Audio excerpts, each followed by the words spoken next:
Monster Hunter is one of my personal favorite series. I put thousands of hours into all of the games ranging from the original Freedom all the way up to Wilds, including the Japanese exclusive titles like Portable 3rd and Frontier. And starting with 5th generation, which was Monster Hunter World, Capcom heavily dumbed down and watered down the series to appeal to the Western modern audience and casuals, with simplifying how skills work, removing gunner sets, reducing the overall difficulty and health of monsters, and various other changes. As with worst of all, having an increased focus on the story. And with the release of Wilds, they further doubled down on all these aspects. It's essentially World 2.0, but even more babyfied. Wilds is full of forced Sony walk and talk segments where you need to walk at a snail's pace. Look, I'm not even touching the controller, by the way. I'm literally not even touching the controller. I can't control myself.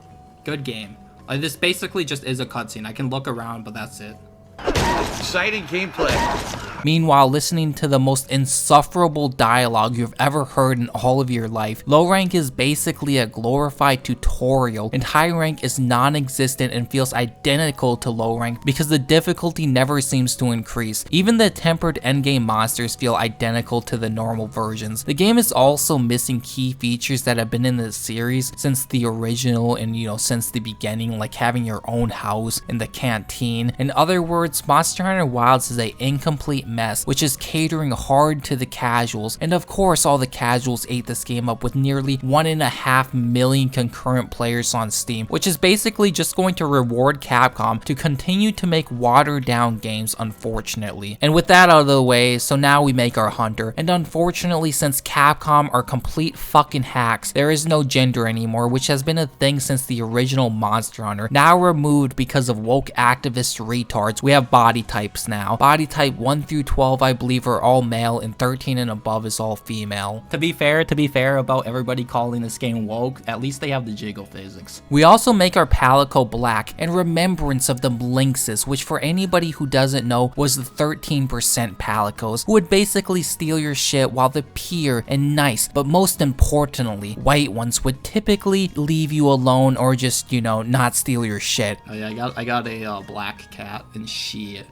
We got the cat that's gonna steal everything for us. Real talk. I miss when Capcom was based like this. So after creating our mostly peaceful palico and our hunter, we check out a cutscene which really reminds me of the opening for Monster Hunter 4 Ultimate, a much better game by the way, where you're on a ship also in the desert and there's this big ass Darin Moran you have to like fend off. Way more cool and epic cutscene than whatever this bullshit is supposed to be, where we're stranded on a boat with Mia Khalifa and Baljeet from Phineas and Ferb.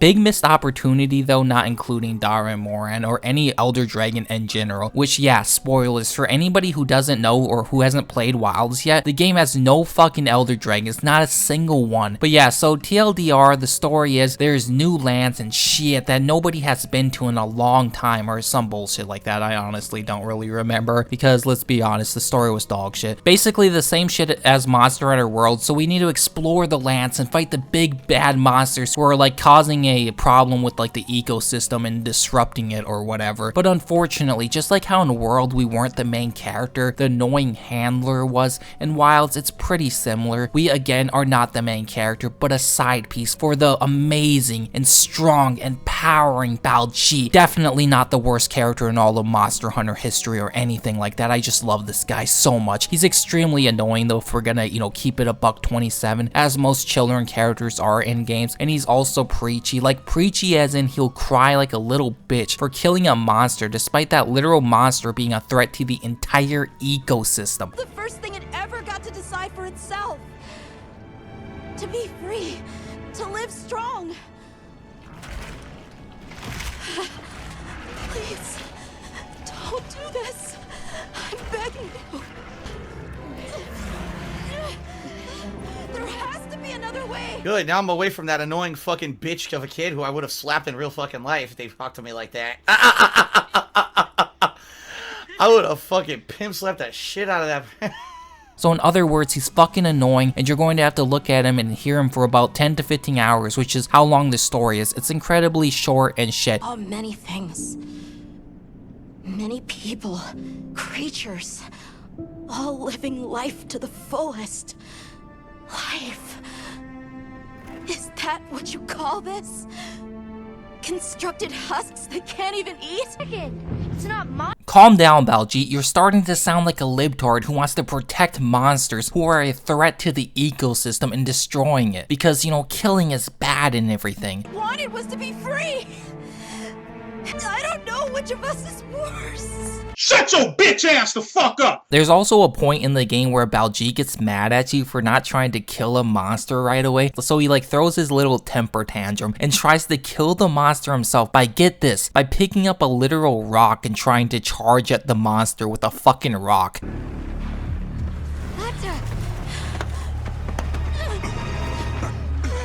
You can't!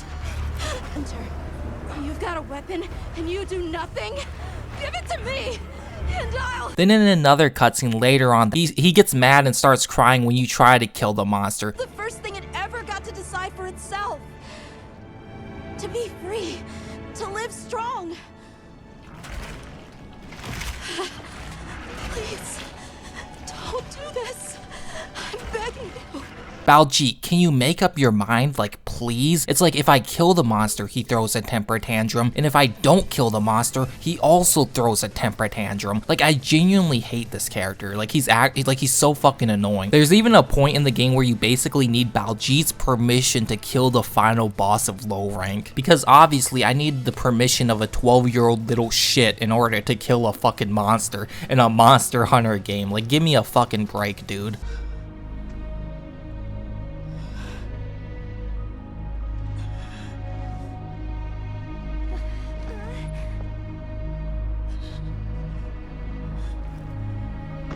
And even when you're done with the story, you're still going to have to interact with him because Capcom literally force you to interact with him if you want to like multiply your items and to trade with him for like the various items that you would need to like cook meals and whatever and other items like that. I'll come back to this story later considering this is a Monster Hunter game and that's the whole point of these games is to hunt monsters, not have to deal with Baljeet and his personal issues. For the entirety of low rank though, every single quest revolves around talking to somebody, initiating the quest, and then doing a walk and talk segment to the monster, being forced to listen to horrible dialogue. And no, I'm not even exaggerating, nearly every quest, if not every quest in the fucking game, follows this formula to a T. You never actually get to hunt any of the monsters in the game because of two major reasons. One, every quest is a walk and talk till you reach the monster, meaning you're not actually able to explore the levels or areas and or go off the beaten path. No, you can't even control your character most of the time. What it revolves around is the game playing itself while you can look around with the camera at best. It's miserable and you're forced to listen to this shitty dialogue. And the other reason is because similar to Rise, how monsters just appeared on the map from the start, Wilds also does this, which just waters down the gameplay. Now I like Rise, don't get me wrong, and out of the three recent Monster Hunter games, Rise is easily the best out of the three, and I don't even think it's a fucking debate. However, the problem with this is it's pretty obvious. Since the monster is always on the map, you don't actually have to track it or find it or memorize where it likes to be or what areas on the map it likes to hang out. Nope, just completely remove a core aspect of the game which made Monster Hunter Monster Hunter by simplifying the game even further. Searching for the monster, nah, you know, that's too difficult, that's too complicated for us casuals. We can't be searching for a monster in a Monster Hunter game. What do you think, we're like some sort of Monster Hunter or some shit? Like, what the fuck, bro? We need to press up on the D-pad to be auto-traveled to the monster without even having to navigate the levels or anything, which yes, all you have to do is press up on the fucking D-pad and it auto-travels you to the monster you're looking for. Like, literally, that's how far they've simplified the gameplay for Monster Hunter. Pressing up on the D-pad, that's all you fucking have to do. The game removed collecting tracks, which to be completely honest, I was never a huge fan of since in World it was primarily used as padding. Oh, you finished the quest, now go search for tracks for the next hour or so we can artificially extend the length of the game. However, at least with tracks, it actually made it feel like you were actually hunting the monster, following their tracks, and once you collected enough, they would be on your map for the rest of the hunt. And once you collected enough in general, it's like you actually learned the monster's behavior after collecting enough tracks. They would always show up on the map, encouraging you to either fight the same monster multiple times or to just go out on expeditions to collect tracks and other various items. Or the older games where you need to use paintballs to track the monster's location, which is another thing that they removed in World, but also brought back back in Wilds surprisingly, although they don't really function the same way. But yeah, the game feels so automated now as to where all you do is open up your map, select a monster on the map, and then press start investigation, press up on the D-pad to go to the monster automatically, and then fight the monster, which is going to be incredibly easy. You'll probably kill it in less than 5 minutes with basically unupgraded gear. Like, the game is so pathetically fucking easy. But yeah, that's one of the biggest issues with Wilds, other than the dog shit Sony walk and talk bullshit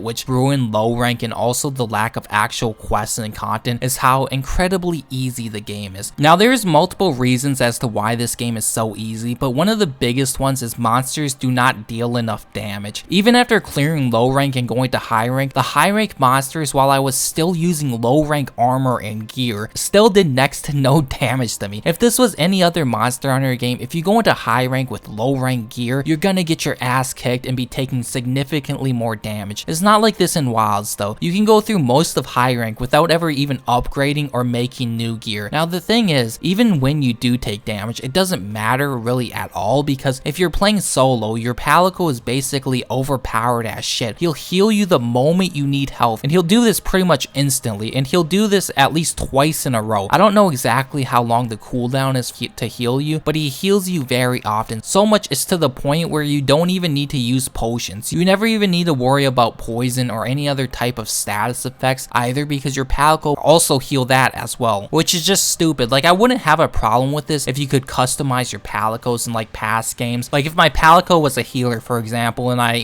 customized him in support, where I wanted him like specialize in healing, that would be fine, which I don't know if the mainline team is just retarded or what, but they really don't like the idea of you being able to hire and customize your Palicos. Rise, for example, brought back having 2 Palicos or a Palamute, and the Palico which are hireable, and you could customize them into different builds such as attacking, bombing, healing, support, etc., which is cool. But again, for whatever reason, the hacks at Capcom removed the ability to hire more Palicos, as with the ability to customize your Palicos. And then they got rid of one of the coolest additions ever to Monster Hunter, the Palamutes, which were basically these dogs that you would be able to ride and customize for these secrets, which are basically these generic chocobo like birds, which you literally cannot customize at all in terms of skills or armor, which is a huge downgrade compared to Rise, because unlike the shitty secrets and Wilds, the Palamutes all have their own unique cool armors and weapons, much like Palicos, which that really is what like Wilds feels like. It feels like they took one step forward, 20 fucking steps back, because it's like Rise fixed so many of the issues with a world, and it brought back so many features,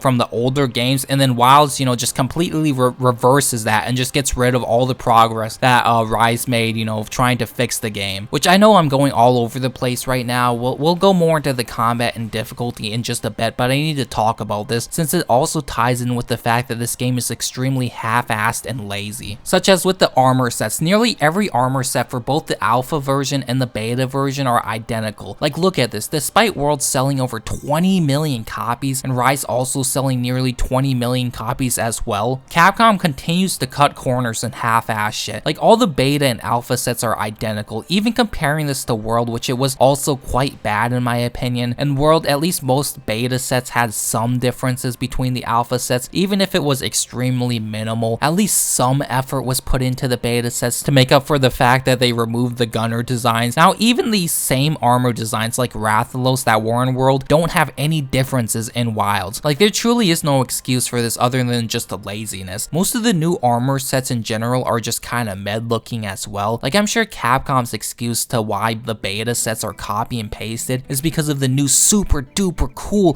feature that everybody was asking for, the ability to cross-dress, dude. The ability for men to wear dresses and to troon out. Oh my God, that's what I was asking for and what everybody was asking for, wasn't it right? What I really do love about this bullshit though is the fact that these fake fans are trying to gaslight everybody into believing, oh dude, everybody has been asking for the ability to cross-dress since the beginning.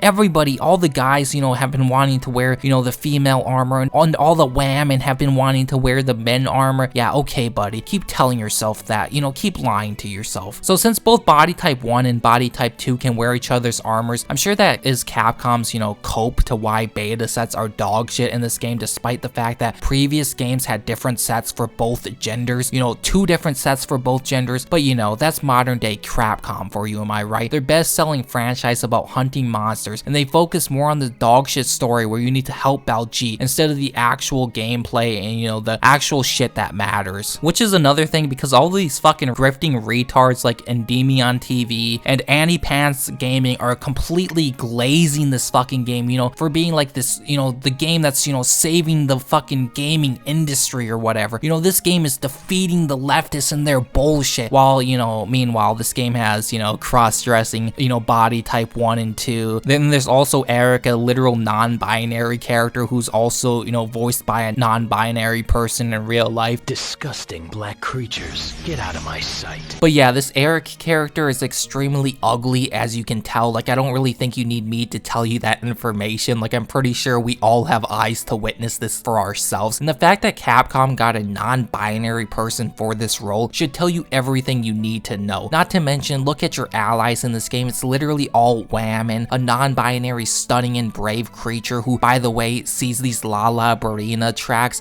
and follows them, then nearly gets killed by the Lala Barina spider. Like, couldn't we have just had Eric getting eaten? Like, did we really need to save this creature? We have Ellen DeGeneres, which barely even looks like a woman to begin with. She also, you know, kind of looks like a grandma, if I'm going to be honest, if we're going to keep it a $1.66. But yeah, complete DEI character designs. We have Werner, which looks like a homeless man you found off the fucking streets with no muscle mass and probably sips on the soy milk 24/7. Real talk. Then we have Gemma, the blacksmith woman that everybody is gooning over, which I guess she's okay, but having 1 or 2 decent looking body type 2s in the game doesn't really make up for the fact that we also have disgusting creatures like Ellen DeGeneres and Eric over here, which if you're noticing skills are going off right now, you're probably thinking and wondering to yourself, I don't remember Monster Hunter characters ever actually having names. Weren't they usually just called or named by their profession, such as the handler, the blacksmith, the chef, the item keeper, or whatever? Well, you are correct, because this dogshit game wanted an increase on the story, which is dogshit that, you know, nobody gives a shit about, so they obviously had to give everybody a name. Even though when in Monster Hunter, nobody gives a shit about the NPCs because they are always uninteresting, and nobody plays a Monster Hunter game for this story. Please, Capcom, stop focusing on the fucking story, get rid of these walk and talk sections, and just let me fight the fucking monster. Is that too much to ask for? Real talk. But you know, you're right, Andy Pants Gaming. You're correct. You're totally fucking right, dude. This game is just, you know, completely owning the fucking libtards. Guys, Monster Hunter Wilds has crushed it. And isn't it crazy? If you just give people what they want, if you give gamers what they want, a fun, compelling game with great gameplay, hot female characters, masculine male characters, they will go out and buy it. And you don't understand intelligent, like, conversation and intelligent commentary on something and criticism. So, sorry that you're stupid. Wow, you are right, Andy Pants Gaming. This roided out queen is definitely very feminine with her Hulk Hogan arms. We will start the festival ceremonies anew! Ellen also super feminine, dude, not an old disgusting dried up hag at all. Like, bro, like, are you literally, like, how hard are you trying to grasp at straws? Well, like, we all know you're a fucking grifter at this point, but like, come the fuck on, man. Like, at least try to conceal it, at least a little bit, you know? Well, yeah, we might shit on these anti-woke grifters a little bit later on in the review, but at the moment, I'd also like to compare the quest design of Monster Hunter Wilds to the past games and show why it's such a fucking downgrade and how much worse it truly is. So basically in Rise and in the older games before World, how quests were structured was with village quests and guild quests. Basically, village quests were the solo offline quests that were revolved around the story of the games, and guild quests were the online quests. Now apparently the mainline team didn't get the fucking memo, and they pulled the same bullshit that they did with World, which is where they basically just combined village quests into guild quests, which I really can't stand because it makes playing with your friends and other people annoying and tedious, because how it works is you basically can't join the quest together until you've seen the cutscene. So you'd have to accept the quest, go find the monster, watch an unskippable cutscene, then after like 5 minutes of your friend waiting in the lobby, you can finally send them an SOS to actually play with you and to, you know, join the quest with you. Like, it's peak dog shit game design, and let me remind everybody, Rise fixed this problem by reintroducing village and guild quests, so story quests wouldn't interfere with playing with your friends friends, which is how it should be and how it was in the previous games before World, which is another thing, you know, the game is 1 step forward, 20 steps fucking back. So in Wilds, it's basically the same way. You need to accept the quest, do some Sony walk and talk bullshit, then get to the monster, watch a cutscene, then you can play with your friends after, you know, after them waiting 5 minutes. Like, why is this still a thing? Also, why does Capcom continue to try and force the story onto everybody? It was dog shit in World, and it's somehow even more dog shit in Wilds. Nobody cares about the story in a Monster Hunter game, okay? Let's be honest. Stop trying to appeal to the retarded brain-dead Sony movie players and actually appeal to your audience that has been supporting this franchise for the past 20 years, you stupid fucking hacks. Real talk. And that brings me into another thing, is Alma. Basically, you have your handler in this game, and she literally follows you around everywhere. Like,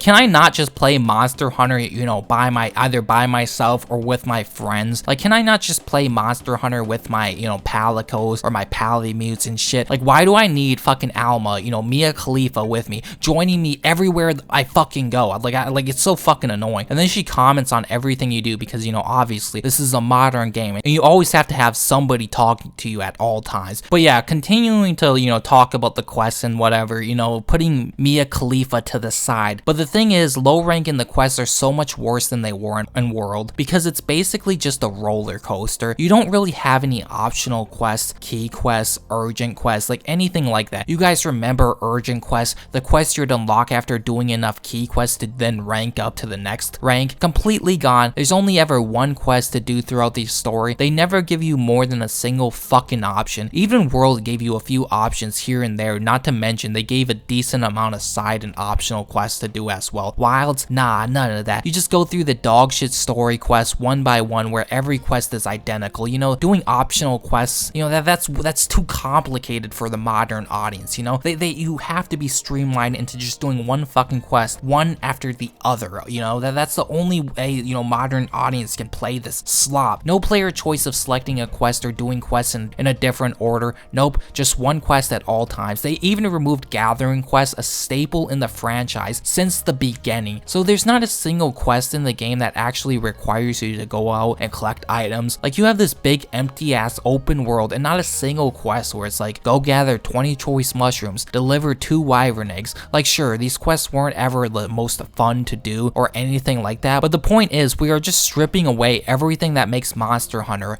Monster Hunter. Early game isn't supposed to be, you know, super exciting. It's about collecting materials, mining some ore, collecting bones, stocking up on some items, and that's what this game is lacking. It's lacking that sense of preparation, which also reminds me another thing. They hid the farm away till the end game at high rank. Basically the mechanic where you'd use one item to multiply it into more items. So I guess that gives you some reason to go out and collect items until you realize they give away a shit ton of free items just for free for downloading the game. And that's another thing. They literally pretty much locked everything behind high rank, like literally everything before that you would unlock in low rank, like pretty relatively early on in the game, such as investigations that you unlocked in World pretty fucking early on, I believe. You literally do not get investigations till high rank, which, by the way, once you clear low rank, the credits roll, it's, you know, the game ends, like the game literally ends at low rank. And you're probably thinking to yourself, surely it gets better, you know, once I get into high rank, because, you know, you start unlocking so much shit. Surely the game will kick off the training wheels at that point. And yeah, a little bit, but even still, you don't really have any sort of quests in high rank other than a few optional quests you'll unlock here and there, and the standard hunt X monster quest that you'd never do because there is no point in doing them over an investigation in the first place. Basically, how high rank works is there is no ranks to climb. Like, yes, you have your hunter rank uncapped at this point, but what I mean is how ranks are structured in Monster Hunters, like 1 through 5 would be low rank and 6 to 8 would be high rank, or something along those lines. There aren't really any stars. Like,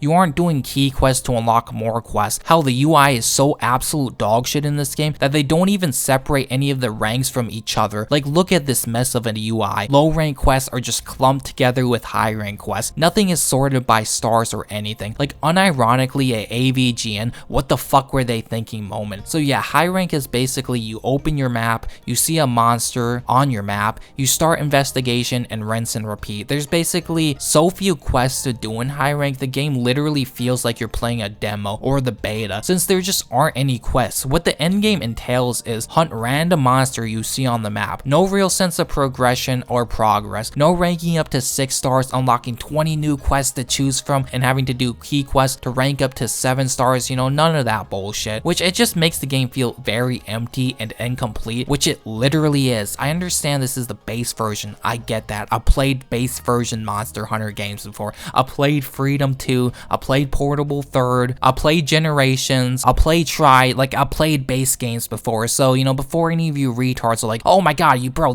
this is literally just a base version Monster Hunter game. I get that, you know, I get it, okay bro, I understand. But the thing is, even these base versions of every Monster Hunter had these basic fucking features. Maybe this game would have been more complete, finished, and packed with content if they didn't spend half of their budget and time trying to craft one of the most unforgettable, boring Sony slop stories of all time, which basically that's what, you know, Monster Hunter Wilds is. They gave the game to Sony to work on because that's what it feels like. It feels like if Monster Hunter was made by Sony, because it literally has all of the elements and all of the bullshit that Sony games have. Now, I don't really want it to seem as if I'm only shitting on the game and that there is literally nothing about the game that I like, so before I continue to shit on this game even further, I'm going to give what I do like about the game and the general positives of the game, as with the overall combat, which is the biggest positive of the game. Every weapon feels great to use and has some cool and new combos or moves, some more so than others. As with the game having a significantly better roster of monsters than World, despite the fact that there is only 29 monsters compared to World's 30 at launch. Basically, for anybody who played World at launch, such as myself, the game was in a dog shit state and pretty much every monster in that game was some form of wyvern, whether that be bird wyvern, flying wyvern, or fang wyverns, aside from the elder dragons, which really just made base World feel quite repetitive, as again, all the monsters were small bird-like wyverns, all using either the same exact skeletal structure or a very similar one. I cannot stress how dogshit the monsters in World were, aside from a handful of cool ones that I liked, such as Puke, Odogaron, or maybe Kula Yaku, and obviously the returning monsters. The roster was complete ass. Most monsters were just a downgrade of previously established monsters, like Ajaneth being a generic T-Rex that is a complete downgrade of a much cooler monster from Generations, you know, named Glavenus, or Radobon being a shittier version of Uragon, and Gyratotus being a shittier version of a Plesioth. Both Rise and Wilds fixed this issue, thankfully. Wilds, instead of having its entire roster just being various types of small bird-like wyverns, is full of unique and interesting monsters like fanged beasts, leviathans, amphibians, the spider monsters, and the newly added cephalopods, which are basically just giant octopus or squid-like monsters, which are really cool and are brand new, unless I'm like actually being retarded. I don't think we've ever had squids in Monster Hunter before, so these are a really cool addition. However, at the cost of adding all these new interesting monsters, they completely cut and scrapped elder dragons, which is really fucking gay. Like, I heard people saying it's because of elder dragon fatigue, or that's what Capcom was trying to say, which is retarded. Like, yes, we're all getting tired of Kushala being in every game, but that doesn't mean we want elder dragons to be completely removed. Have you heard of this crazy idea, Capcom? How about create brand new elder dragons, or just bring back the cool ones we haven't seen in a while, like Lao, Yamasukami, Gen Moran, Dire Morales, Gogmazios, Narcocos, Dalamadur.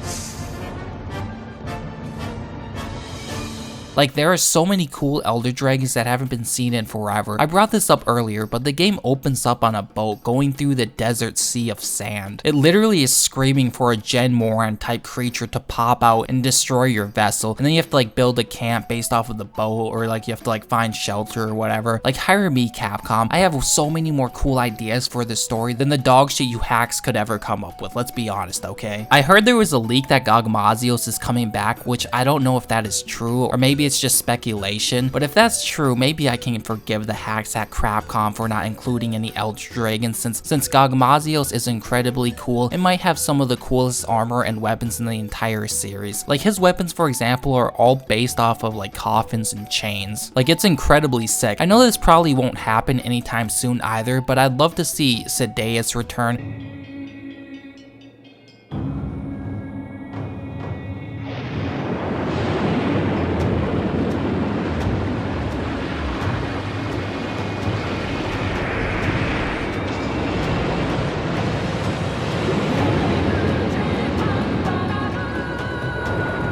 same with Abyssal Lagaia Crest, but we all know the normies hate underwater combat despite it literally being one of the coolest features, as with it allowing more dynamic hunts of hunting a monster in their natural habitat underwater while they have the upper edge, then chasing them on land once they get worn down and weakened, and now the tables have turned. But yeah, monster roster for the most part is actually quite good in Wilds if we excuse the game's lack of elder dragons or any large scale monster fights. Oh yeah, also the game for some reason or whatever reason they got rid of all raptor like monsters. You know, there's no Velocidrome, Great Jaggy or anything like that. It just kind of feels weird because it's like every Monster Hunter game, you know, has a Velocidrome type monster in it, and this game just doesn't have any of that. But yeah, they also removed, like I said, elder dragons for these new species called constructs, which it's basically just a variation, like, or like a subspecies basically. It like ties into the story. But anyways, Monster Hunter Wild's greatest strength is the actual gameplay and monsters, which again features 29 monsters, although it's probably more like 27 since 2 of them you aren't able to fight ever again, including the final fucking boss, which is just absolutely retarded. But anyways, the game also features 14 weapon types, 11 melee weapons and 3 ranged weapons. I guess I'll go over each weapon as I think all the weapons in the game are quite fun to use, and I think you should probably try out all of them. There's also a new feature which allows you to have both a primary and a secondary weapon, which I wasn't really sure how I felt at first when I saw it, but I really do like this addition since you're able to have both a melee weapon with you and or a ranged weapon, or you could have a bladed weapon and a blunt weapon to knock out the monster and also be able to sever its tail. So this is one of the best new features in the game in my opinion. But anyways, before we get into the weapons, they added a wound system as well, where if you repeatedly attack the same area or part of the monster, eventually a wound starts to form. You'll know there is a wound because the area of the monster will be bright red when you are in the focus mode, or it'll be bright blue if it's a tempered monster. So you press L2 plus R1 to do a finisher like move, which like bursts the wound for massive damage, and each of the 14 weapons has a pretty cool finisher like move. Focus also allows you to literally focus on a part of the monster, basically like a lock-on mechanic, which I never really used. I basically only used it to do these moves that would pop the wounds, since there is no point in not doing so because it's basically free damage, and a lot of times it will stun or knock out the monster. I do think it's kind of stupid though to have a lock-on mechanic in Monster Hunter, since it kind of defeats the whole purpose of positioning, since that's been a major part of Monster Hunter, being able to position yourself to hit the necessary weak spots of the monster. But with a focus mode, it kind of removes that, which is obviously bad and just waters down the gameplay. Speaking about positioning though, they even further dumb down the positioning, and I would even argue they remove the charm and fun out of multiplayer. You can no longer trip people or knock them down or send them flying in the air for doing uppercut like attacks such as with the greatsword, hammer, or switch axe. That's completely removed, as with knockbacks such as using wyvern fire with a gun lance will no longer have friendly fire, same with the normal lance's charge move. All of this stuff was fun to do in past games, especially at the end of the quest where you just mess around trying to send your teammates flying in the air. Now that's completely removed. The game does just feel much more soulless because of that, and the multiplayer just feels like you don't even need to position yourself or pay attention to where your teammates are. It's basically like you're playing with others, but none of them can affect anything that you do. That's how it feels. There is a minor tripping still for certain moves, but that's about it. I'm pretty sure Capcom removed this since a lot of the retarded newer players complained about it, and yeah, that's the problem with Monster Hunter World and Wilds. It's the new players and them catering to them instead of the actual players who stuck with Monster Hunter and have been supporting it for the past 20 years. That's why I personally have this huge disdain or hatred for World, despite it not being a horrible game by any means. I just hate it for what it's done to the franchise that I love and one of my favorite series in general. We open the floodgates for normies to invade our beloved Monster Hunter, and it's only going to be downhill from here. The next mainline Monster Hunter will certainly triple down on all of these aspects. Let's be honest, we all see it coming. We see the writing on the walls. Speaking about multiplayer though, it's actually really hard to actually play with, you know, other people as the UI is absolute dog shit and there's way too many tabs. Like, I get that World also had dog shit UI, but let's look at how clean and simple Rise's UI is, and that's the game that came out before Wilds and after World. How are we taking 1 or 2 steps forward but 20 steps back? Not to mention all the previous games were also fairly easy to connect with other players and to play with your friends. Rise fixed the fucking UI, so why would you revert back to World's UI but make it even worse? The inventory UI as well is also just peak dog shit. Again, look at the UI for the inventory compared to the past games, then look at Wilds. AVGN moment right here. What the fuck were they thinking? What the fuck were they thinking? It's so bad though, in fact, that you aren't even able to manually organize your inventory and equipment anymore. Like, how do we keep regressing this much? What happened to the simple 10x10 box UI of the old games? When was being able to see less on the fucking screen a better thing? I never see anybody bringing this shit up either. Can we please go back to the classic box UI of having 10x10 and being able to see all of our items and equipment on one single page, as with being able to manually sort our items? Please?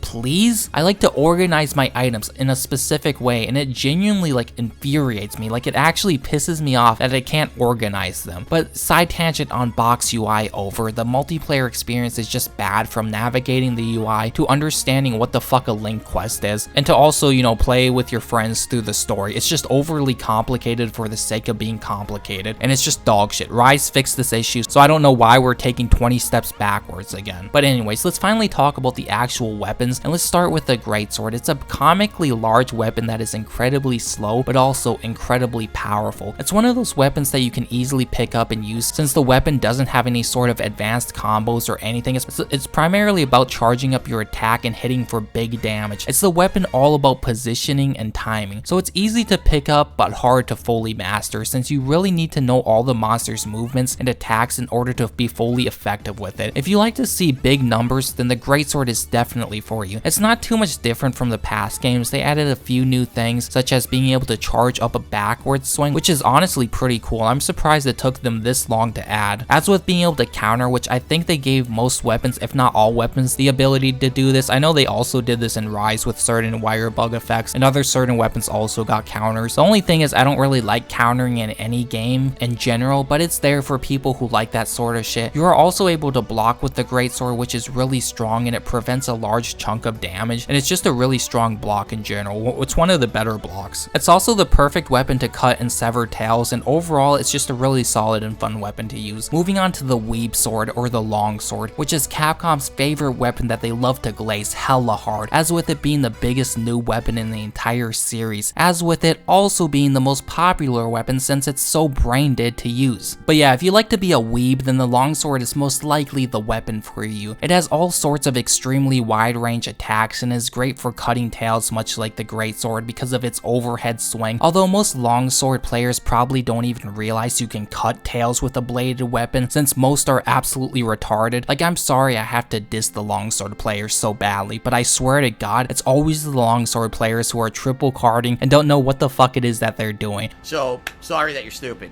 They are the types of players to see everybody placing bombs on the sleeping monster and then attack in the middle of everybody placing each other's bombs. They are the type of person to trip you countlessly over and over and get mad at you for not using life powder on them when they cart. I just fucking... Real talk. Real talk. They are the type of player who will immediately go carve a tail the moment it comes off, despite not placing a single point of damage on that tail and getting carted mid-carve. Real talk. But yeah, weeb sword roasting aside, the weapon is extremely strong because, again, Capcom loves to glaze it, and it has insane mobility and even counters. I don't know what it's called, but basically when your spirit gauge fills up to the max level, you go into this like Super Saiyan mode almost, which is brand new, and I don't believe it was in Rise, but it's honestly really cool. You start attacking incredibly fast, and it's always super fun when it activates. But yeah, if you're new, you're probably gonna gravitate towards this weapon, which give it a shot, but at least try out the other weapons. Next is the sword and shield, which I wasn't a huge fan of in World, but I did love it in Freedom, and to a lesser extent 3 Ultimate, Freedom Unite, and Generations Ultimate. It's really strong in my opinion. These quick weapons like sword and shield are great for high affinity and elemental damage, since you will be able to constantly proc critical hits and rack up elemental damage. Affinity is basically your chance to critical hit, and each weapon has a different amount of affinity, and having negative affinity can actually result in the opposite of a critical hit, where you deal a set percent of less damage. I believe it's 25% less damage. Typically with slower weapons, affinity isn't as important since you aren't landing nearly as many hits, such as the greatsword. But yeah, the sword and shield I'd highly recommend for beginners or just for anybody wanting to try out a new weapon, as it's incredibly versatile with aerial attacks, being able to block the majority of hits with your shield and constantly being on the offensive since you can attack while moving around. You are even able to use items while you have your sword unsheathed, which typically, in order to heal or use various items, you'll need to sheathe your weapon, but you don't have to do that with the sword and shield. It also has one of the quickest sheaths out of all the weapons. You also have the ability to charge up attacks with the sword and shield. Not only that, but you're also now able to do sidesteps while attacking to better position yourself and even evade attacks. It has become one of my favorite weapons to use in Wilds. The biggest downside though with the sword and shield is its horrible range. You're basically going to need to be in Dick's range with the monster to be able to land attacks, but since you're so mobile with it, that really shouldn't be too much of a problem. It's the all-around weapon, and I think the sword and shield deserves more love if I'm gonna be honest. Next we have another weeb weapon, this one literally being the Attack on Titan dual blades, which I've never been a super huge fan of dualies just because of the shit range, and also the fact it's heavily power crept by the fact that you need to have dash juice in order to fully maximize its effectiveness, or at least in World and in the games before it, as dash juice would give you infinite stamina and the dual blades heavily rely on stamina. While in Rise and Wilds they nerfed the dash juice and made it so it just decreases more slowly, I believe, instead of just, you know, giving you infinite stamina, which I think is really fucking lame. But yeah, dual blades are the quickest weapons in the game and are highly mobile. They brought back the Attack on Titan move where you dash through the monster's entire body while airborne when you attack a wound, which is incredibly fun to do and it never gets old. Dual blades rely on getting your demon gauge filled to power up your dual blades and to be more mobile, as with having more moves. And if you're able to do a perfect dodge while using the dual blades, your evade basically becomes an attack, which is really fucking cool. They are just really fun to use in general, but I do think the sword and shield is much more versatile and better, especially since it has the ability to block and it doesn't rely so heavily on stamina. Next we have the Ooga Booga hammer, which is probably the most easy weapon to use and probably is noob weapon number 2 if we're gonna be honest. It is really fun to use though, and I do love the hammer, but basically as a hammer bro, you have one job, and that's to crush and beat in the skull of each monster, giving them actual brain damage and concussions and knocking them out. That's your one job, bonk the head. It's similar to the greatsword where you can charge up your hammer, but unlike the greatsword, you can actually charge up your hammer while you are moving, making it much more agile and mobile. Once you bonk the head enough and give the monster literal brain damage, they will be knocked out, and then you and your teammates or Palico will be able to get some massive damage off. You can combine this with paralysis hammer, so not only are you getting free damage knocking out the monster, you're also building up paralysis status on the monster to paralyze the monster, giving you even more free damage. Like, paralysis hammers are definitely one of my favorite combos. They did nerf the hammer quite a bit though, unfortunately, and also just weapons in general that had really good sliding attacks. Being able to slide in Monster Hunter Wilds is significantly harder. In World, you would be able to start the slide animation almost instantly while going down a hill, while in Wilds you need to be going down a steep hill for quite some time to actually start your sliding attack, which the hammer basically had one of the best and most overpowered aerial attacks in World, which was incredibly fun to use and abuse on hills and slopes. You basically go flying in the air, spinning with the hammer like a cannonball, and just deal massive damage. That's been heavily nerfed, unfortunately. We'll get into the environments and how they are a major downgrade later on. But as of right now, let's move on to the Ooga Booga's much more sophisticated brother, the hunting horn, which I've never been a huge fan of, I'm not gonna lie. I've used it before, obviously. I know how to use pretty much all the weapons. I just personally don't really care for playing magical melodies and shit to boost my teammates, especially when I mostly play solo. And since I mostly play solo, the hunting horn isn't really living up to its truest potential. And shit, since I'm the only one receiving a buff instead of me and like 3 other players. But anyways, it's another blunt weapon much like the hammer, so you can also Ooga Booga the head and knock out the monster, but it's much more focused on playing different notes, which each attack is assigned to a different note. And every hunting horn has its own set of notes and songs you'll be able to play to boost yourself and your allies, such as being able to boost attack, affinity, giving yourself and your teammates elemental resistances, restoring your sharpness, healing you, curing ailments, etc, etc. It's basically the support weapon, and it's one of the most unique weapons in the game since every hunting horn you're going to be playing significantly different than the other, since each one requires different notes and button combinations to execute these status buffs. So if you like to play the healer in Overwatch or the white mage in Final Fantasy XIV, you'll probably love the hunting horn. It is satisfying though, making a complete supporter build with life powders, the skill that transfers your healing to your teammates and also buffing them with the hunting horn. But it's not a thing that I like to do all too often if I'm gonna be honest. It's usually the least used weapon for obvious obvious reasons, but it's nowhere near as bad as some people claim it is. It's not bad at all, and it's actually quite strong. Moving on to the lance, you're giving up mobility for literal defense, as the lance has the best guard and block in the game. As with being the weapon all about timing counters and also specifically targeting the weak spots, it has this new triple combo attack, which is really cool and fun to do, and I like the lance quite a lot, but if we're going to be honest, it's not that much different from the past games, and the lance usually always seems to get like the short end of the stick, unfortunately. Sorry Lance bros, you know, that's just how it be. Like, it is fun, and it does have the funnest move in the game, the charge attack, where you run at full speed with your shield guarding yourself and the lance poking out, jamming it up inside the monsters and shit. But yeah, it's very slow, but it makes up for it with the best defense in the game and really strong counters. Next is the gun lance, which was introduced in Monster Hunter DOS or Generation 2, which I've been using a lot in Wilds, and it's extremely fun. It's a bit different too with some new moves, but it's similar to the lance, but instead of it just being a normal lance, you have a fucking gun attached at the end, which can fire really short ranged attacks. It also has this really cool wyvern blast, which does massive damage. It also shares like the poking attack, you know, moves with the lance, but it's much more offensive with its moveset, and you know, obviously it has explosives. It unfortunately loses out on the charge ability, but makes up for it with all of the explosive attacks and, you know, gun attacks, the shelling and whatever. There's also 3 different varieties of gun lances with different shells, which slightly change up the way you play each one: normal shelling, wide shelling, and long shelling, each having different ammo counts and the power of your various abilities such as wyvern fire. It's another weapon I find extremely underrated, and I think more people should honestly check it out. Moving on is my personal favorite weapon, which was added in Try, the switch axe, but more so 3 Ultimate being my personal all-time favorite Monster Hunter. Try also being the first Monster Hunter game that I ever played back on the Wii. But yeah, the switch axe is basically the weapon that says fuck defensive capabilities and fuck mobility. I am all about the attack. I'm all about offense. This is one of the coolest and funnest weapons to use in my opinion, because it's basically a 2-in-1 combo. It's an axe that has really good range and a powered up energy sword that you are able to switch between the two on the fly and create all sorts of cool combos. This is the weapon all about outputting as much damage as possible with little to no concern for your own safety. You basically use the axe form to power up the sword form, and yes, you can even reload your axe to restore energy to your sword. Then when you're in sword form, you gain the secondary bar, the sword gauge, which builds up when you're in sword form, and it powers up your files, which power up your weapon in different ways depending on the file. Each weapon has a different file, such as power file for explosive damage, elemental file for obviously elemental damage, exhaust, poison, paralysis, and so forth. The weapon has no block either. It's purely an offensive weapon, and it's also my favorite weapon. Next we have the charge blade, which is basically the weapon that you need a literal PhD to understand and to use properly. It's basically the weapon that you don't even touch, yet alone look at if you are a noob, since you will have zero understanding or idea of what the fuck it is that you're doing or how you even use this weapon. And if you do see a noob using it, you just know that they have no idea what the fuck they're doing, and the noob is probably wondering why all of their attacks are bouncing despite them having steaming red files. Charge blade came out in Monster Hunter 4, and similar to the switch axe, it has 2 forms, that being the sword and shield mode, which you'll use the files that you built up to dish out massive damage. You are able to power up your sword and shield with your files as well, as with being able to turn your shield into a literal chainsaw after you burst the wound. It's a very strong but slow weapon that is all about memorizing the button combinations. It also has a very strong block as well, so unlike the switch axe, it is not purely offensive, but it combines offense with good defense. It's fun to use, but I'd recommend not touching it if you're new to the game, if I'm gonna be honest, if we're gonna, like, you know, keep it a $126. The final melee weapon we have is the insect glaive, also added in 4. It's the weapon that was added due to the fact that in 4th generation we got lots of verticality and the ability to mount monsters, so naturally the insect glaive is a bow staff that allows you to jump into the air with it and do lots of aerial combos and shit. The insect part comes into play as you are able to fire it or send it to attack certain parts of the monster and gain certain buffs, red being attack, white being speed, and orange being defense that the insect will take from the monster and return back to you, and also green being health. Once you get red, white, and orange, it powers you up and you basically unlock the full range of combos and the full potential potential of the insect glaive and shit. That's the biggest problem with it in my opinion though. Unless your insect glaive is powered up, you're basically just going to be running around the monster like a dumbass trying to get the 3 different colored power-ups. It's usually the same for all monsters also. The head will typically give you the red buff, arms or legs yellow buff, and some part of the body is like the orange buff usually. It's really fast and mobile, and they added this new charge attack that I don't believe was in World. Maybe it was and I forgot. You know, if I'm forgetting like if any of these things were actually in World or Rise, my bad. But a lot of this stuff I don't remember being in the previous games. But basically once you get your glaive powered up, you can do this charge attack, which is pretty cool, and it's this automated combo. You're also able to do this finisher like move, which will consume all 3 of your colored buff to do like this ultimate move, which is pretty cool. I didn't care for the insect glaive too much in World since it was heavily downgraded and nerfed from 4 Ultimate, but in Wilds it is quite fun to use, I'm not gonna lie. That's the common theme here. Every weapon in Wilds feels really good to use. Moving on to the ranged weapons, the light bowgun I didn't really use too much, but it's basically just a very mobile, lightweight bowgun, hence the name, that gives up the ability to do massive damage for slightly less damage, but being able to constantly be on the move so you can be on the offensive much more often, you know, and result dealing, you know, good damage. It typically shoots quite fast though, and there is this new mechanic where you use rapid fire mode where you shoot faster, then after landing hits it refills. It's probably much easier to use than the heavy bowgun, although I think the heavy is more popular due to the simple fact that it is more powerful. The heavy bowgun gives up mobility for massive damage output and even has a really powerful guard ability. Basically, if you aren't shooting, you will auto guard any attack to make up for the fact that you're incredibly slow with the heavy bowgun. It's also just more fun to use because the heavy bowgun has access to basically LMG mode where you just unleash a shit ton of bullets in a short span of time. But both bowguns have various types of ammo such as pierce shots, which are good for monsters with long bodies, spread shots, which is basically like, you know, the shotgun, normal, which is just overall good for any monster, different elemental shots, and shots like wyverns fire and status shots like poison and paralysis, you know, the typical shit. They did dumb down the bowguns though, since there is no longer multiple different levels of needing to buy ammos. They simplified it to being if a gun uses pierce level 2, then your pierce is basically always level 2 or something like that. I didn't use the bowguns too much. I'm not a huge fan of bowguns if I'm going to be honest either. Like I use them from time to time, but I'm not like the biggest fan. But yeah, they are ranged weapons and you want to be in the sweet spot to do optimal damage. For heavy bowguns, you want to be further away, and they are somewhat similar to the hunting horn as they have access to lots of support like healing ammo or demon drug ammo or tranquilizer ammo. They also dumbed down the bowguns by removing the attachments, so now you can't like add attachments to your bowguns, which I really don't know why they did that. You can't like customize your bowgun anymore, which is pretty fucking stupid. Finally, we have the bow, which I like quite a bit in 3 Ultimate, but I didn't really like the changes they made to it in World, and I still don't really care for it in Wilds either, to be honest. The bow also has been heavily dumbed down and simplified. No longer do you need to buy or carry materials to craft more coatings. You just need to charge up this bar, which gives you essentially infinite coatings. It is good with elemental damage, and you are able to charge up the bow to do increased damage. You also have different shots like pierce, spread, the shot which you fire into the air and it rains down some mini arrows or some shit like that, but it does knockout damage if I remember correctly. There's also this new tracer ammo which will cause arrows to lock onto a specific body part of the monster that you target, which is kind of cool. It recharges over time and it's also tied into the wound system. Basically, you target a wound with it and it'll explode after you do enough damage or enough time has passed. The bow is fine, but I'd definitely avoid it if you're a newer player and stick with the bowguns, as I think it's a bit more difficult to use. I guess I'll talk a little bit about the monsters now, which as I've said before have much more variety than World, which was primarily just various different types of medium-sized bird wyverns. Most of the early monsters are basically just punching bags, which is fine because that's usually how it is in every Monster Hunter game, such as the Chotacabra, which is this huge bullfrog-like monster who is the first monster you'll fight in the game. It's fun to just wail on him since it's basically like taking candy from a baby. Humatrace is this big fired chicken brute wyvern thing, and the design in my opinion is just very bland, as with the colors on it just seem very grayed out, dull, and boring. It's not a very interesting color scheme if we're gonna be honest, which is a reoccurring theme with not only a lot of the monsters but also the environments in general. Everything in this game seems to be washed out and just looks so drab and boring. And for anybody trying to say it's because the RE engine, dude, that's why the